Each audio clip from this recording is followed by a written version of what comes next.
오늘 말씀의 제목은 처음 사랑을 회복하라. 오늘 말씀의 제목은 처음 사랑을 회복하라 라는 제목의 말씀으로 함께 은혜 받기를 원합니다. 여기 보면 에베소 교회가 나오는데 요한계시록에는 소아시아 7교회가 나옵니다. 이 소아시아는 지금의 이 아시아, 우리가 지금 속해 있는 여기 아시아를 뜻하는 것이 아니라 지금의 터키, 튀르키예라고 이름을 이제 바꿨는데요. 그 튀르키예 그 지역, 그 근방에 있는 교회들, 거기를 이제 소아시아라고 합니다. 거기에 이제 에베소 교회가 있었고요. 그 다음에 쭉 교회들이 나오는데 서머나, 버가모, 두아디라, 사데, 빌라델비아, 라우디게아 이렇게 7교회가 있었는데 이 교회에 부활하신 예수님께서 나타나셔서 그 교회에 칭찬하시고 또 칭찬할 건 칭찬하시고 책망하실 건 또 책망하시고 권면하실 것은 또 권면하시는 이런 모습이 나옵니다. 그러면 소아시아 7교회에 주신 말씀이기 때문에 우리와는 관계가 없는가? 그렇지 않습니다. 소아시아 7교회에 주신 말씀은 곧 우리 교회에 주신 말씀이고 한국 교회에 주신 말씀이고 세계 그 어느 교회에도 다 적용할 수 있는 말씀인 것입니다.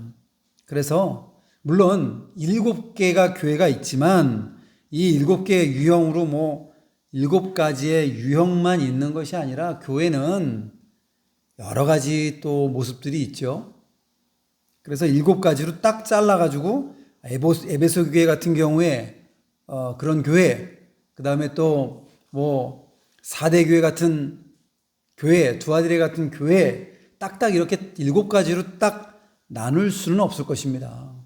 그런데 우리의 이 하나님께 부활하신 예수님께서 나타나셔서 그 교회에 권면하신 말씀을 우리 교회에도 적용하고 각 세계에 있는 교회에도 적용할 수 있는 것입니다. 사실 문제가 없는 교회가 없어요. 다 문제들을 안고 있습니다. 크고 작게는 다 크든지 작든지 문제를 가지고 있는데 중요한 것은 그 문제를 극복해 나가고 좀 더 회복하고 좀 더 하나님께 가까이 가고 하나님이 기뻐 받으실 만한 교회로 만들어지는 것, 이것이 중요한 것이죠. 완전한 교회가 있을 수가 없어요. 왜냐하면 완전한 교회는 천국에 가야 이루어져요. 천국에 가야지만 마귀도 없고 죄도 없는 그런 천상의 교회를 가야지만 이루어지는 것이지 지상에 있는 교회들은 다 여러 가지 문제들이 있습니다. 오늘 이 첫 번째 교회 에베소 교회인데요. 에베소 교회도 잘하는 것이 있고 좀 잘 못하는 것이 있고 좋은 것이 있고 문제가 있는 것이 있는 그런 교회였습니다. 우리 3가지 정도 좀 살펴볼 텐데 교회의 주인은 첫 번째는 예수님이라는 사실이에요. 교회의 주인은 예수님이다.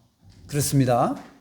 여기에 보면 2장 1절에 에베소 교회의 사자에게 편지하라. 오른손에 있는 7뼈를 붙잡고 7 금촛대 사이를 거니시는 이가 이르시되.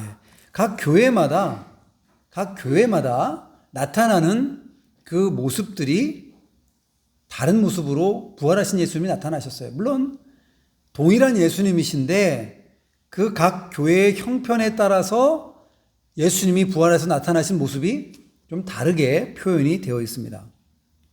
에베소에 나타난 예수님의 모습은요, 오른손에 있는 7뼈를 붙잡고 계신 예수님이에요. 7뼈를 오른손으로 붙잡고 계시는 예수님. 여기에 7뼈는 요한계시록 1장 20절, 바로 그 윗절에 보면 20절입니다. 1장 20절. 내가 본 것은 내 오른손의 7뼈의 비밀과 또 7 금촛대라. 7뼈는 7교회의 사자요, 7촛대는 7교회니라. 7뼈는 7교회의 사자래요. 사자는 교역자를 말해요. 그 당시에 목사라든지 또 그 교회를 대표하고 있는 그 사자, 그래서 사자 목사님이라는 말씀을 하잖아요. 사자가 뭐 동물의 왕국에 나오는 그런 사자가 아니고요. 예, 사역자라는 뜻이에요. 하나님이 보내신 사역자. 그래서 7교회의 사자가 7별이라 그랬는데 부활하신 예수님께서는 7별을 붙잡고 계셔요. 그것도 오른손으로 붙들고 계셔요. 이것은 하나님께서 각 교회에 하나님의 종을 붙들고 그리고 사용하시는 것을 말해요. 오른손으로, 그것도 오른손이 어떤 손입니까? 강력한 힘이 있는 손이잖아요. 보통은 오른손잡이죠. 오른손이 힘이 있어요. 왼손잡이 있을 수 있습니다. 왼손잡이들도요, 아주 예술적으로 발달하고 왼손잡이도 아주 좋으세요. 오른손잡이, 왼손잡이 이게 좋고 이게 나쁘다 이런 말씀이 아니라 오른손을 붙들고 있다는 것은 그만큼 강력하게 붙들고 주장하신다는 거예요. 저도 뭐 여러분하고 똑같아요. 연약하고, 예, 믿음도 뭐 부족하고, 예, 그렇습니다. 그렇지만 하나님께서 특별히 부르셔가지고 택해 주시고 그래서 오른손으로 붙들고 쓰시는 거예요. 다만 그렇기 때문에 이렇게 주의 종으로 또 예배를 인도하고 또 사역을 감당하고 있는 것입니다. 부족해요. 하나님께서 얼만큼 붙들고 쓰시느냐에 따라서 얼만큼 하나님의 감동과 성령의 충만한 역사와 은혜로 사역하느냐에 따라서 그것이 다른 것일 뿐이지 우리 사역자들은 그냥 부족한 사람일 뿐입니다. 그래서 여러분들이 기도해 주셔야 돼요. 하나님의 은혜를 달라고 기도하시고 또 저를 위해서 또 사명 잘 감당할 수 있도록 위해서 여러분들의 기도가 절실히 필요합니다. 우리 예수님께서는 7별을 붙잡고 계셔요. 그리고 7 금초대 사이를 거니시는 이가 바로 예수님이라 그랬습니다. 7 금초대는 또 무엇인가? 위에 바로 읽었죠. 7 촛대는 7 교회니라. 7 교회. 7 교회 사이를 거니셔요. 그것도 금초대 사이를 거니신데요.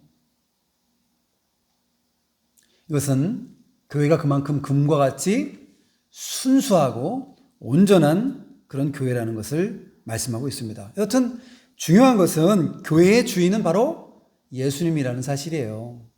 어떤 집이 있는데 여러분 그 집에 산책을 하고 있어요. 집 앞에 정원이 있는데 정원에 산책을 하고 있습니다. 유유자적히 편안한 옷차림으로 차 한 잔 탁 들고 산책을 하고 있어요. 거니는 거죠. 그건 누가 할 수 있습니까? 1번 그 집의 주인, 2번 전혀 뭐 관계없는 다른 집 사람. 답은 1번이겠죠. 당연히 주인만 그 집에 거닐 수 있는 거예요. 그 집에 살 수 있는 거예요. 통제 없이 왔다 갔다 할 수 있는 거예요. 여러분 한국에는 총기 소지가 아직 법제화되지 않았잖아요. 미국 같은 경우는 총기를 소지하는 것이 합법화가 되어 있습니다. 집에 총들이 있어요. 다 서랍을 열면 권총들이 막 있고요. 무슨 뭐 장총 이런 것도 있어요. 집에다가 걸어놔요. 그리고 도둑이 들어오면 자기 방어를 합니다. 왜냐면 안 그러면은 자기가 죽으니까 도둑이 또 총을 가지고 와요. 그러니 미국이 아주 살벌한 그 곳이에요. 어떻게 보면 우리 대한민국이 참 좋습니다. 총 없잖아요. 경찰들도 총을 함부로 쏘질 않아요. 그래서 미국 같은 경우는 또 거리들이 또 집마다 얼마나 멀리 떨어져 있는지 땅덩어리가 크니까 한 뭐 얼마 안 되는데 인구로 봤을 때 그 인구에서는 꽤 많아야 될 것 같은데 제가 알기로는 뭐 3억인가 아마 3억에서 5억 사이 그 정도 인구밖에 안 살아요. 그 넓은 땅에.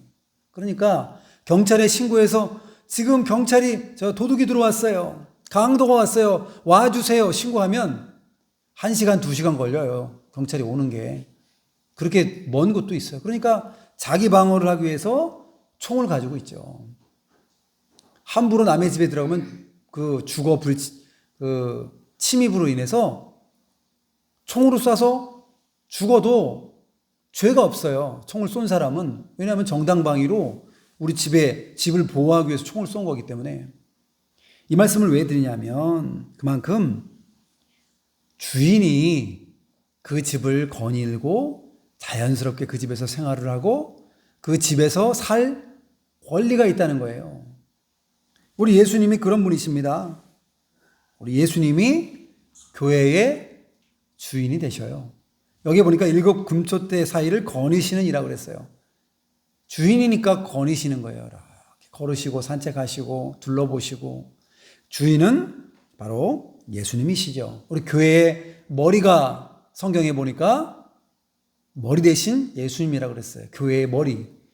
그리고 성도들은 교회의 몸이라고 그랬습니다. 몸. 그 머리의 인도와 주장을 잘 받아야 돼요. 몸은. 그렇죠? 아니 우리 몸이 얼마나 신기한지요. 벌써 어디 탁 부딪혀가지고 손가락에 어디 뭐 찢거나 어디 아프게 상처가 나잖아요. 그럼 벌써 내버려 두질 않아요.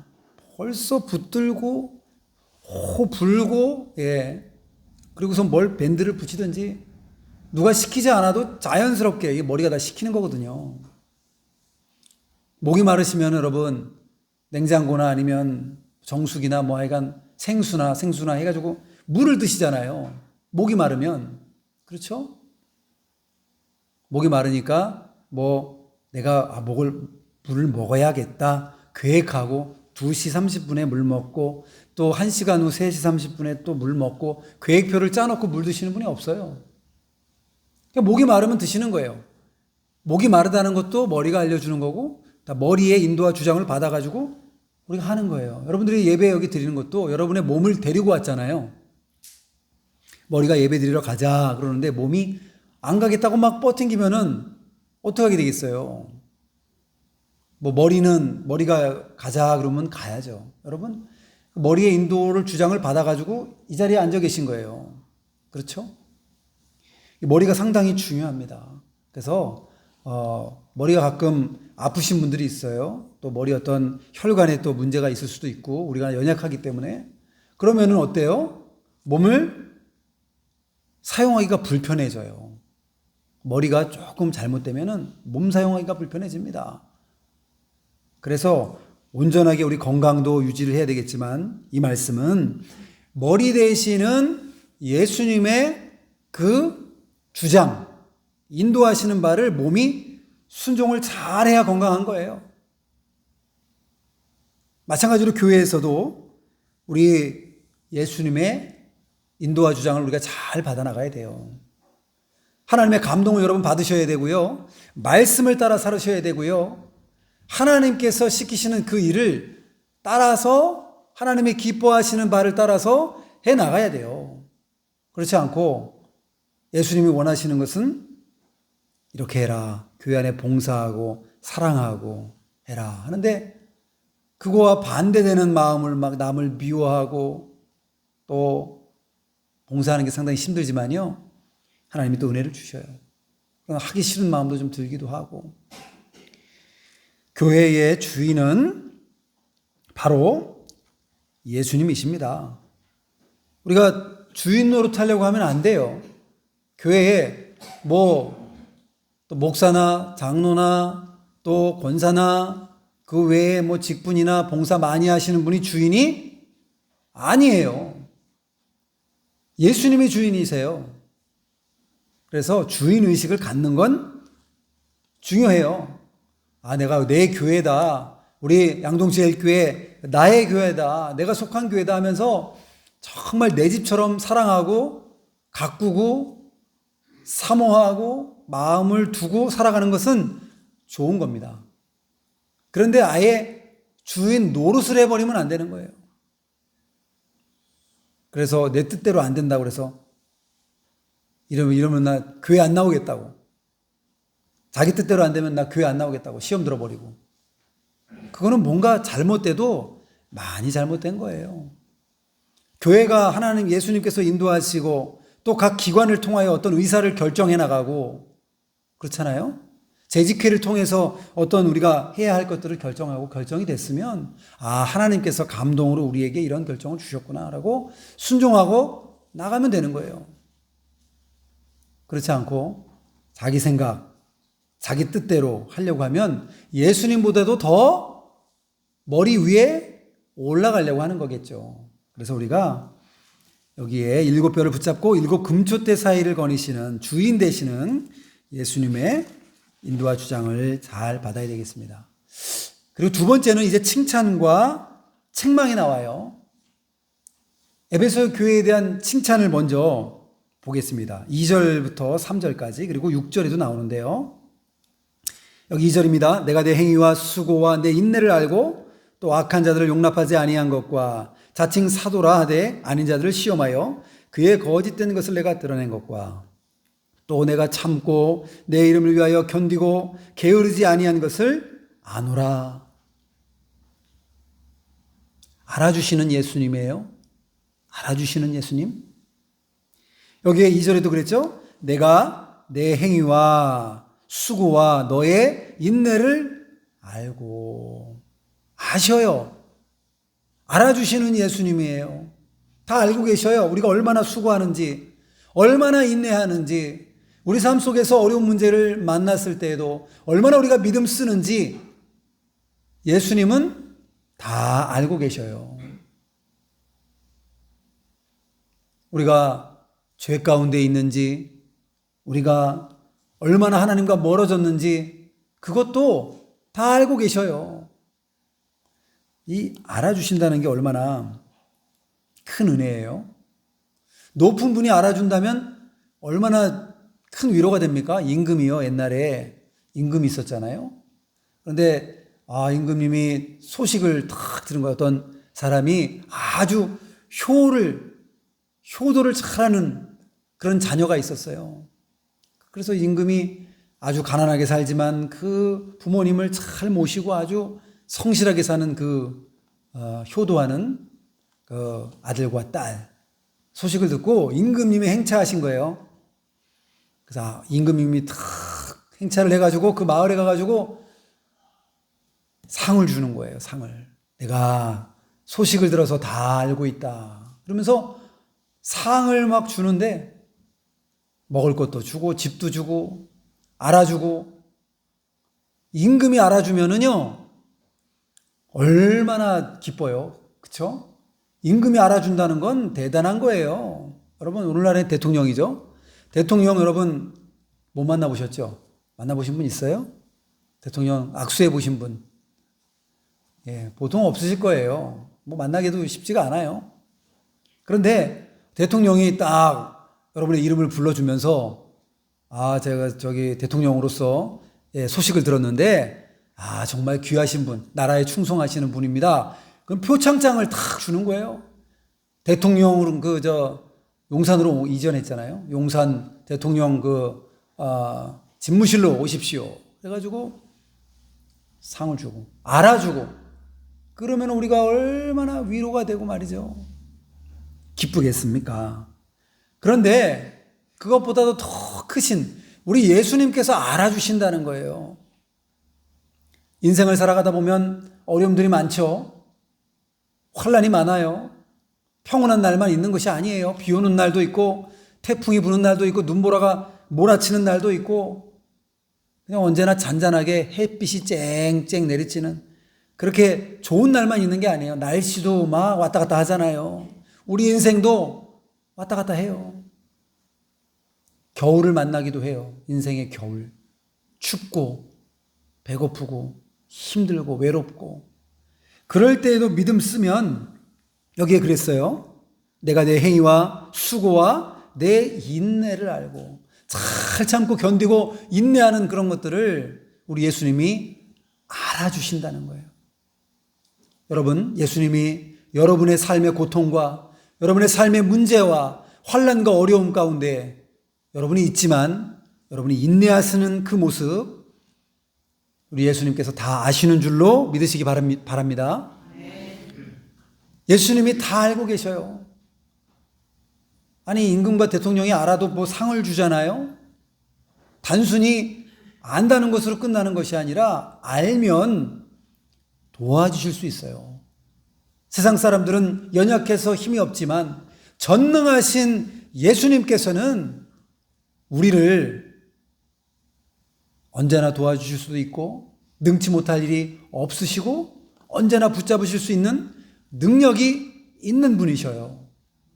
그렇게 무한한 능력과 전지전능하신 예수님이 아신다고요. 우리를 알아주신다고요. 이것이 얼마나 큰 위로가 됩니까? 여러분, 결혼하면요, 딸을 시집 보내요. 시집 보내면은 오늘날 결혼식은 물론 딸을 결혼 보내면 보통 남자 집에는 잘 안 우는데 딸을 보내는 집에서는 막 엄마가 막 울어요. 울컥울컥 하겠죠. 딸을 이제 요즘은 결혼할 때 많이 좀 바뀌어가지고 생글생글 웃으면서 막 보내는데 옛날에 말이죠. 결혼할 때 결혼식 할 때 다 그러셨죠? 결혼할 때 막 하고서 이제 시댁에 이제 가서 살아야 되는데 그때는 이제 눈물바다가 되는 결혼식장이 막 잔치집이기도 하고 또 눈물바다가 막 돼요. 왜냐면 우리 사랑하는 딸을 보내는데 이제 보기가 참 어렵겠구나. 요즘은 교통들이 발달해가지고 KTX, SRT 이런 거 타면은 하고 비행기 타면 또 올 수도 있고 하루 안에 막 오잖아요. 몇 시간 안에. 옛날엔 그런 게 어디 있어요. 저기 지방 여기 양동 같은 경우면은 저기 아래 해남 땅끝 마을 전라도 저쪽에 아랫역에 있는 예를 들어 그런 쪽으로 시집 가면요. 딸을 볼 수가 없어요. 거기서 오려면 어떻게 와요? 걸어서 예전에는 아무것도 수단이 없으니까. 그러니까 이 친정엄마를 만나는데 한 10년에 한 번 만나기도 하고 말이죠. 5년에 한 번 만나기도 하고 막 거의 못 만나다가 막 몇십 년 후에 만나기도 하고 그런데 시집간 딸이 친정엄마를 만나가지고 뭐 할까요? 부둥켜 안고 하염없이 울어요. 하염없이. 막 눈물을 흘리죠. 막 만나서 반가워서 눈물을 흘리고 또 서러워서 눈물을 흘리고 다 그래 보셨을 것 같아요. 어디 그래 보셨죠? 우리 성가대 친정엄마 만나면 막 결혼해서 왜 눈물이 나냐면 엄마는 친정엄마는 다 알아요. 얼마나 시댁에서 네가 시집살이 하면서 고생이 얼마나 많냐. 네가 나도 그거 해봤는데 참 힘들고 어렵고 그리고 또 오래간만에 만나기도 했고 그 마음속에 그 서러운 거 이런 거 있는데 그 친정엄마가 토닥토닥 해주면서 안다. 그래 딸아 나도 안다. 나도 그런 거 다 당해봤는데 얼마나 힘드냐 알아주니까 딸이 그냥 하염없이 그 품에서 눈물을 흘리는 거예요. 우리 예수님께서도 알아주셔요. 너의 고통을 안다. 너의 인내를 안다. 예수님처럼 고난당해 보신 분이 있어요? 예수님처럼 그런 고난 당해 보신 분이 없어요. 저와 여러분도 없어요. 아무리 큰 고난과 고통이라도 예수님의 고난에 비하면 비교할 수 없어요. 세 발의 피죠. 왜냐하면 전지전능하신 하나님 그분께서 높고 높은 보좌를 다 내려보내시고 벌레와 같은 인간의 모습으로 태어나는 것 자체가 고난이에요. 그리고 나서 십자가에 죽으시죠. 죽으실 때도 모욕을 당해요. 모욕을. 하나님께서 우리 예수님께서 그냥 한마디만 하면 사람들이 팍팍 넘어가서 다 죽을 텐데 예수님 그걸 안 하셔요.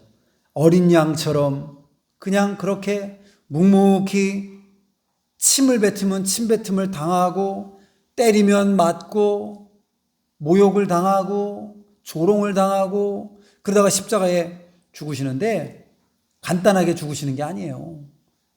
피를 한 방울 한 방울 떨어뜨리면서 그 뜨거운 태양볕 아래에서 십자가에서 말이죠. 말라서 고통스럽게 죽는 거예요. 죽는 것도 그냥 순간적으로 찰나적으로 죽으면 그 고통이 좀 덜할 거 아니에요. 근데 죽어가는 과정을 몇 시간에 걸쳐가지고 그 온갖 고통을 다 당하시는 거예요. 그러고 예수님 죽으셨어요. 예수님이 우리의 고통도 알아주셔요. 아셔요. 그래서 여기 알아주신다는 게 얼마나 큰 기쁨인지요. 2절에 내가 내 행위와 수고와 내 인내를 알고 또 악한 자들을 용납하지 아니한 것과 자칭 사도라 하되 아닌 자들을 시험하여 그의 거짓된 것을 내가 드러낸 것과 또 내가 참고 내 이름을 위하여 견디고 게으르지 아니한 것을 아노라. 알아주시는 거예요. 알아주시는 거. 이게 알아주시는 것 자체가 칭찬이죠. 아시니까 칭찬하시는 것이고 칭찬하시니까 알아주시는 거예요. 그래서 여기에 에베소 교회가 잘한 건 뭐냐면 이제 쭉 나와요. 행위와 수고, 인내한 것도 잘한 거고요. 악한 자들을 용납하지 아니한 것 잘한 거예요. 악한 자들을. 교회 안에서도 막 이단이 막 들어왔단 말이에요. 신천지가 이단이 들어오고 예를 들어 그러면은 막 친절하게 막 아니에요. 신천지 이단은 내쫓아야 되죠. 예. 과감하게 내쫓고 그리고 또 이 이단과 악사상이 교회 안에 들어왔을 때는요. 강력하게 치리하고 내보내야 되는 거예요. 그렇지 않으면 교회가 혼란스러워지고 순수성을 잃어버리는 거죠. 여기 잘한 건 뭐냐면 악한 자들을 용납하지 아니했대요. 악한 자들을 용납하지 아니한 거 잘했어요. 그리고 또 자칭 사도라 하되 아닌 자들을 시험하여 그의 거짓된 것을 내가 드러낸 것과 자기가 사도라고 그런단 말이에요. 근데 사도라고 그러는데 사도인지 아닌지 검증을 자꾸 해보는 거예요. 해보고 말씀도 물어보고 또 해보니까 시험에서 검증을 해보니까 거짓된 게 막 드러나요. 이 사람은 아니다. 내쫓는 거죠. 교회 안에서도 그럴 수 있어요. 신천지가 그런 걸 잘한다 그래요? 어느 날 우연히 바깥에서 만나는 것처럼 어머 선교사님 이렇게 한다는 거예요. 여기 어떻게 제가 저 우크라이나에서 뭐 선교하다가 잠깐 들어왔습니다. 우리 선교사님 우연히 만났는데요. 차 한잔 하죠. 그러면서 이렇게 모르는 사람하고 이제 신천지가 예를 들어서 좀 친해지면 가상의 어떤 선교사님이라고 속여가지고 어떤 사람을 만나게 한대요. 그래가지고 막 얘기를 하면서 그 다음에 이제 잘못된 교리도 막 심어 넣어주고 그런다는 거예요. 이 에베소 교회는 그것들을 잘 분별했어요. 3절입니다. 또 내가 참고 내 이름을 위하여 견디고 게으르지 아니한 것을 아노라. 참는 거 잘 참고 인내했어요. 에베소 교회가 잘했죠. 참지 않고 되는 일이 없어요. 농사 질 때도 참아야 되고요. 그렇죠? 결혼 생활도 참아야 되고요. 자녀를 키우는 것도 참아야 되고요. 아마 참지 않았다고 한다면 여기 온전한 가정이 한 가정도 없을 거예요. 우리 어머니들 또 우리 아버지들 다 참고 인내한 거예요. 그러니까 그 인내를 통하여 에베소 교회가 잘 세워졌고 그리고 마찬가지로 우리도 가정이나 우리 교회에서 우리가 잘 참고 인내해야 할 것입니다. 그리고 칭찬이 또 계속 있어요. 6절입니다. 오직 내가 이것이 있으니 내가 니골라당의 행위를 미워하는도다. 나도 이것을 미워하노라. 예수님이 미워하신대요. 그리고 그들이 미워해요. 그럼 잘한 거예요. 예수님과 뜻을 같이 했으니까. 칭찬입니다. 이것도. 니골라당은 누군가? 여기 2장 14절 15절에 보니까 2장 14절 15절 거기에 보면 제가 읽겠습니다. 2장 14절입니다. 그러나 네게 두어 가지 책망할 것이 있나니 거기 네게 발람의 교훈을 가르치는 자들이 있도다. 발람이 발락을 가르쳐 이스라엘 자손 앞에 걸림돌을 놓아 우상의 제물을 먹게 하였고 또 행음하게 하였느니라. 이와 같이 너에게도 니골라당의 교훈을 지키는 자들이 있도다. 이 니골라당의 교훈은 이 발람의 교훈이에요. 발람의 교훈. 그건 뭐냐면 행음하게 하고 우상의 제물을 먹게 하고 행음하게 하는 거예요. 잘못된 건데 그게 맞다고 말하면서 잘못된 방향으로 인도해 가는 거죠. 우상에 참여하게 만들고 또 음란에 빠지게 만들고 그렇게 하는 게 이 발람의 교훈이고 니골라당의 이 행위예요. 이것을 알고 말이죠. 배척했어요. 이단사상, 악사상을 배척을 잘했어요. 에베소 교회. 칭찬하고 박수 쳐줄 일이에요. 어느 교회마다 잘하는 게 있어요. 잘하는 거 우리가 더 잘할 수 있도록 해야 되고, 잘못하는 건요 어떻게 하면 될까요? 회개하고 바로 서면 되는 거예요. 오늘 처음 사랑을 회복하라 라는 말씀으로 말씀을 증거하고 있습니다. 이제 칭찬이 있는 반면 이제 책망이 있어요. 책망을 우리가 좀 안 들으면 좋겠는데, 하나님께서 사랑하시니까 칭찬도 하시고 책망도 하시는 거예요. 우리 자녀들을 사랑하니까 자녀들에게 자꾸 책망하게 되고 사랑의 잔소리를 하게 되는 거죠. 나랑 관련이 없으면 말도 안 해요. 잘못 살든지 뭐 어떻게 살든지 말을 안 할 텐데, 우리의 자녀가 삐딱하게 잘못된 길로 간단 말이에요. 그럼 어때요? 계속 그러지 말아라. 그러면 안 된다. 하나님 기뻐하시는 길로 가야 된다. 계속 권면할 수밖에 없는 거죠. 책망도 달게 들으면 약이 돼요. 약이. 오늘 에베소 교회에 주신 책망은 뭐냐면 처음 사랑을 버렸다는 거예요. 4절입니다.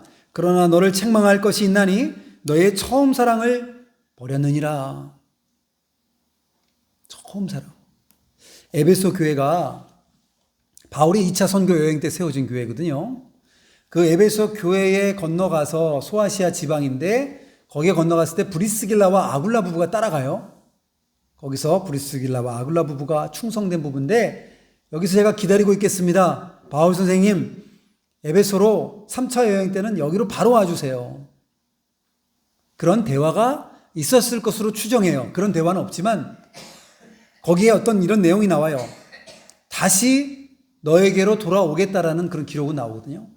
2차 선교 여행이 끝나고 3차 선교 여행 때 에베소로 바로 갑니다. 바울이 가요. 근데 이 에베소 지역은 더메드리오라는 은장색이 있었어요. 은을 가지고선 우상을 만드는 사람이에요. 그 사람이 있었는데 바울이 와가지고 우상은 이거 아무것도 아니고 말이죠. 하나님이 참 하나님이시고 우상을 섬기면 안 된다고 막 그 부흥회를 열고, 그러니까 사람들이 아 그렇구나. 그래가지고 우상을 만들어 팔아야 되는데 이게 안 팔리는 거예요. 은장색 더메드리오가 화가 나가지고 이 자기의 하는 사람들 모아가지고 시위, 오늘날로 얘기하면 데모하는 거예요. 데모. 이 사람 때문에 우리가 밥 먹고 살기도 힘들다, 뭐 이런 식으로. 그렇게 해가지고 또 그 아데미 신상이라고 그런 것들을 거기에는 섬겼거든요. 근데 그것도 못 만들게 하니까 사람들에게 막 부추겨가지고 선동해가지고 바울을 막 잡아 가두려고 하고 그랬던 지역이 에베소 지역이에요. 그러니까 여기에 보니까 악한 자들, 자칭 사도라 하는 자들, 뭐 이런 악사상과 이단사상과 우상을 섬기는 니골라당, 그런 모습들이 있었던 거죠. 그것들을 배척하는 건 참 잘했는데, 이 싸우다가 보니까 말이죠. 싸우다가 보니까 사랑이 식어졌어요. 악사상하고 맨날 싸우다 보니까 말이죠.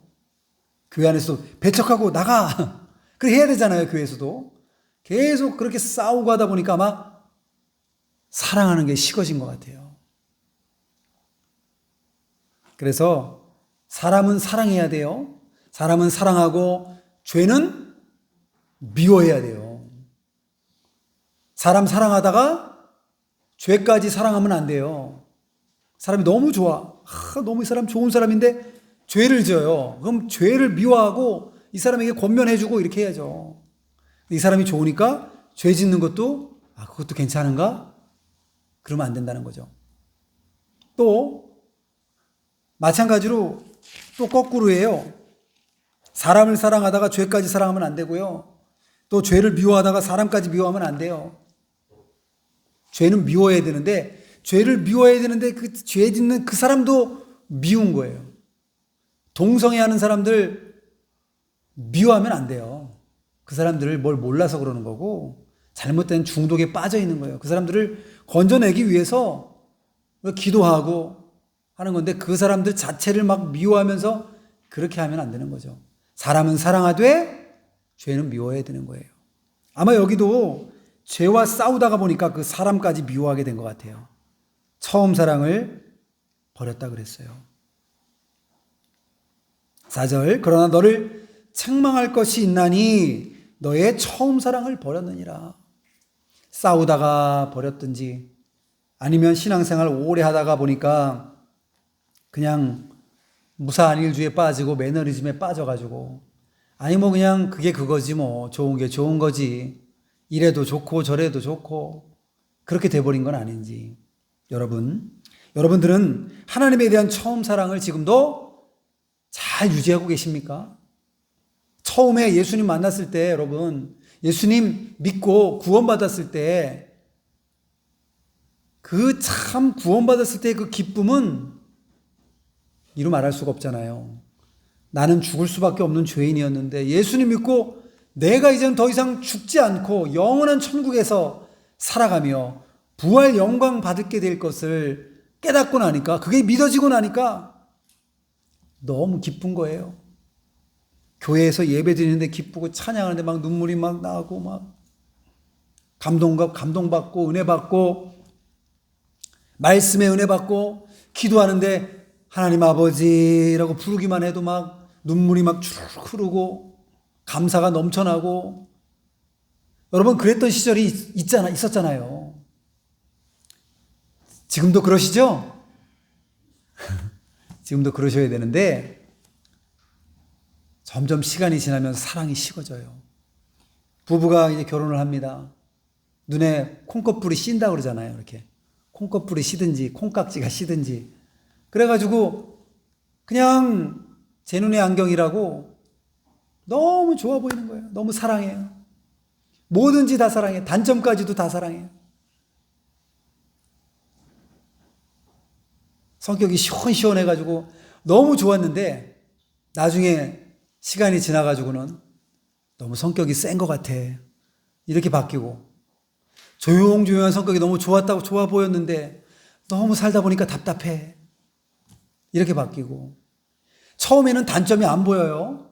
여러분 연구 결과에 의하면 이 눈의 콩꺼풀이 이 벗어지는 데까지 얼마나 걸리시는 줄 아세요?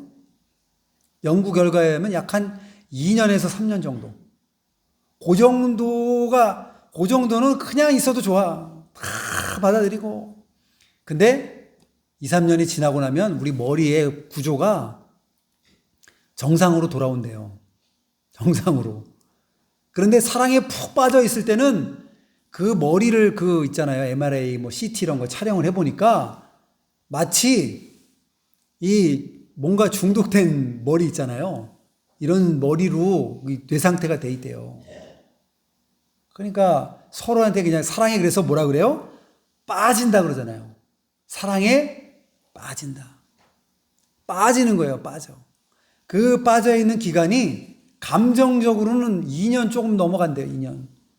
2년 지나면은 이제 사랑이 식은 건지 감정이 식은 건지.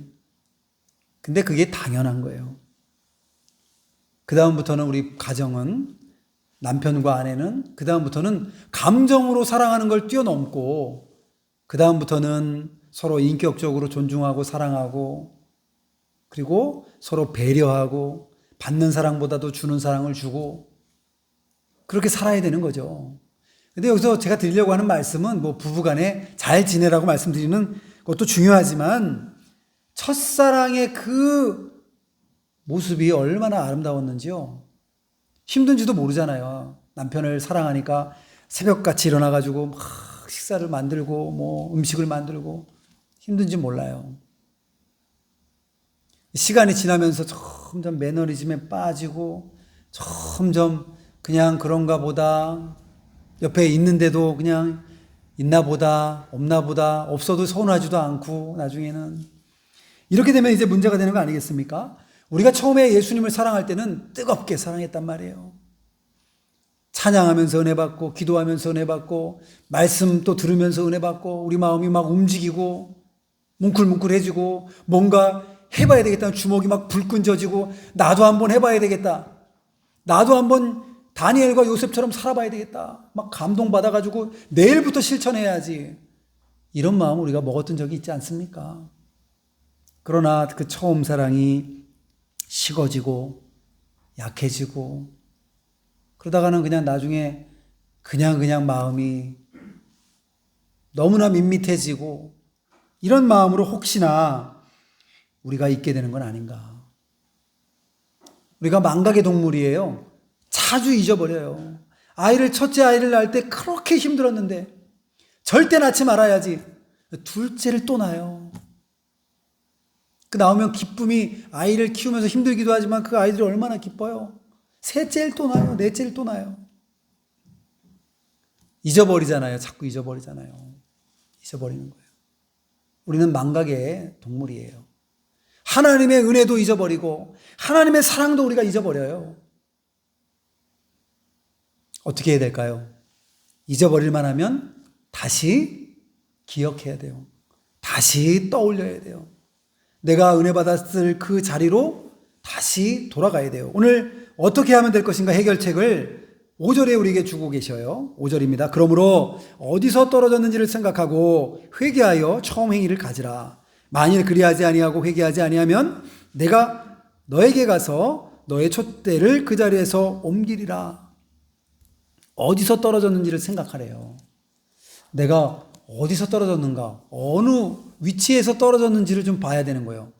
내가 예전에 어떤 자리에 있었나, 내가 성가대에서 찬양하다가 은혜 받고 찬송하다가 은혜 받았으면 봉사 다시 하셔야 돼요. 성가대 봉사 다시 하셔야 돼요. 내가 교회 봉사하는 일, 차양 봉사라든지 남을 섬기는 일, 이 섬기는 그 기쁨 가운데 내가 은혜 받고 하나님 사랑을 그렇게 사랑하고 뜨겁게 했던 모습들이 있었다고 한다면 다시 처음 행위로 가라 그랬어요. 여기 회개하여 처음 행위를 가지라. 어디서 떨어졌는지 생각해야 돼요. 내가 새벽기도 다니면서 새벽기도를 통하여서 은혜 많이 받았다. 그러면 새벽기도 회복해야 돼요. 내가 예배를 드리면서 예배를 사모하면서 예배 드리다가 은혜 받았다. 그 사모하는 자리에 여러분 가셔야 돼요. 예배에 15분 전 그보다도 더 일찍 우리 양동지에 이렇게 오셔가지고 기도하시고 준비하시는데 은혜를 안 받을 수 없어요. 예배 오셔서 말씀을 한번 읽어보시고 오늘 어떤 말씀으로 또 한번 같이 은혜 받을까? 그러면서 교회를 위해서 기도하시고 또 설교하는 저를 위해서도 기도해 주시고 은혜 받을 여러분들을 위해서도 기도하시고 기도하고 다 준비가 되면 그 다음에 은혜를 받는 것이죠. 열왕기하 4장에 보면 이 선지생도의 아내가 나오는데 선지자가 죽었어요. 일찍 죽어가지고 먹을 게 없어요. 집에 이제 아들 있고 아이 있고 근데 먹을 것이 없어요. 그래서 이제 엘리사를 찾아오잖아요. 찾아와서 어떻게 해야 됩니까? 그랬더니 그릇을 준비해 오래요. 그릇을 빌려오래요. 그래서 옆집에 가서 큰 그릇도 빌려오고 또 옆집 순인에 가서 또 빌려오고 영인에 가서 빌려오고 그릇을 여러 개 빌려왔어요. 그릇을. 근데 그 집에 있는 게 기름 한 그릇이 있었단 말이에요. 기름 한 그릇. 그럼 그걸 계속 부으라는 거예요. 붓고 부었더니만 차요. 가득 차서 옆으로 옮겨놓고 또 부었더니 또 가득 차요. 옮겨놓고 다 부었는데 이제 더 이상 그릇이 없어요. 그러니까 기름이 그때 성경에 보니까 딱 멈췄더라. 여러분 은혜 받을 만한 그릇을 여러분이 준비하시는 만큼 은혜 받으시는 줄로 믿습니다. 여러분이 평상시에 예배는 언제 결정되냐면 예배를 내가 은혜 받는 게 언제 결정되냐면 예배 드리기 전에 이미 결정이 돼요. 내가 은혜 받을 만한 그릇을 준비한 사람은 은혜를 받아요. 비가 막 쏟아지는데 가뭄에 이렇게 그릇을 준비해 놓은 사람은 비를 받아요. 물을 받아요. 근데 이걸 엎어놓은 사람이 있어요. 엎어놨어요. 비가 아무리 와도 그 그릇에 물이 고이지가 않는 것이죠. 우리가 은혜를 사모해야 되겠습니다. 첫사랑을 회복해야 되겠습니다. 어디서 떨어졌는지, 내가 예배 중에 또 말씀을 사모하고 새벽 기도나 식당 봉사나 차량 봉사나 성가대나 그 외에 여러분이 섬기는 일이나 여러분이 은혜 받았던 그 자리가 있어요. 기도하는 자리라든지 사경회라든지 그 은혜 받았던 그 자리로 여러분 다시 돌아가셔야 돼요. 회복하셔야 돼요. 그렇게 했을 때에 하나님께서 만일 그렇게 하지 아니하고 회개하지 아니하면 내가 내게서 내 촛대를 그 자리에서 옮기리라. 촛대를 옮기겠다는 거. 하나님의 촛대는 뭐예요? 교회잖아요. 교회를 옮기겠다는 건 교회의 생명의 역사를 옮기시겠다는 거예요. 은혜를 빼앗아 가시겠다는 거예요. 그래서 저와 여러분 7절입니다. 귀 있는 자는 성령이 교회들에게 하시는 말씀을 들을지어다. 이기는 그에게는 내가 하나님의 낙원에 있는 생명나무의 열매를 주어 먹게 하리라. 결국은 귀 있는 자는 누구든지 이 말씀을 듣고 회복하여서 하나님 앞에 나아가는 자는 낙원에 있는 생명나무의 열매를 주어 먹게 한다 그랬습니다. 영생을 주시고 상급 면류관 주시는 것입니다. 저와 여러분 오늘 처음 사랑을 회복하라는 말씀을 우리가 한번 생각해 봤습니다. 여러분의 삶 속에서 처음 사랑을 회복하시고 하나님을 향한 그 사랑을 회복하셔서 하나님께 영광 돌리는 여러분들 다 되시기를 주님의 이름으로 축원합니다. 기도하겠습니다. 하나님 아버지